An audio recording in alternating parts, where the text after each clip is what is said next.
Ethiopia has always caught my interest ever since I met my best friends. My two closest friends are from Ethiopia, so I've always been interested in learning about their culture and the values and morals that they take from their culture and how those are prevalent in their lives, and what kind of events they attend, and how important their culture is, especially with food. I started by attending family events and getting close to their moms and other family members with hopes of getting a better glimpse of the culture of Ethiopia and the culture of Africa in general. My first experience with Ethiopian food was with injera. Injera is a spongy bread eaten with meat and other sauces, and so it's typically made in like a platter form where injera is the base, and then they put different meat sauces, beef stews on top of that, and then you kind of wrap it up together or you mash it together, kind of like you make it into like a bowl. As I was eating injera, I started speaking with my friend's mom about religion, more so because I know some religions dictate what they eat. And, like, for example, I know the majority of Ethiopians who practice a specific religion don't consume pork, so I wanted to see if there were other dietary limitations that religion dictates. And so I wanted to see how Ethiopian Orthodoxes are dictated based on whatever they practice.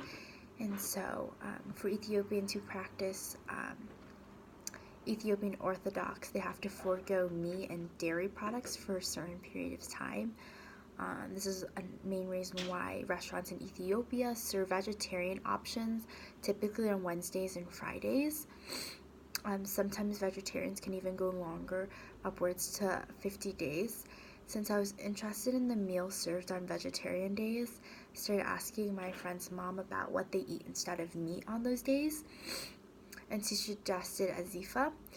So I started looking up other Ethiopian vegetarian dishes, but then realized that azifa is an extremely popular dish, so I started looking more into why that's a popular dish and how that supports their culture. And so, um, azifa is an Ethiopian lentil salad that is often eaten on vegetarian days.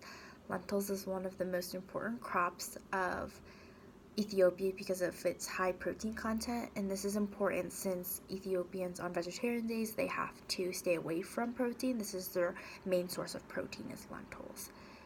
And so Ethiopia is one of the leading lentil growing countries, and the tomatoes used in azifa are also a prominent ingredient in many Ethiopian foods. So both tomatoes and lentils are a prominent staple in the homes of many Ethiopians.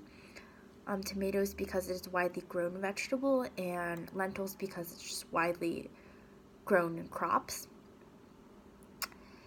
Um, the ingredients are grown locally and sold to individuals for meals. Azifa can be eaten with injera, and same thing that I mentioned earlier, where it can be rolled up, kind of like what they do with the beef stew or the meat platter. They roll it up and they eat it kind of like a sandwich. And so injera is eaten with hands and not utensils, and so that's different from American culture because it's just how you eat the food, and that's how you appropriately eat it, and that's contributing to the manners of society, of the community of Ethiopia.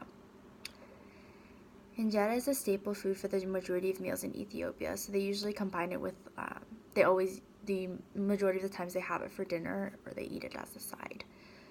Navetha and I will be combining azifa with a spicy stew called Ethiopian lentil stew. Both of these dishes are traditional foods eaten by Ethiopians. The flavors are truly the essence of Ethiopian culture because it entails all the important aspects of the culture, all the spices, the proteins, and all the hard work that families put into making the meals for each other. These ingredients support the lifestyle of many Ethiopians because the ingredients are readily available and ready for prep for other meals.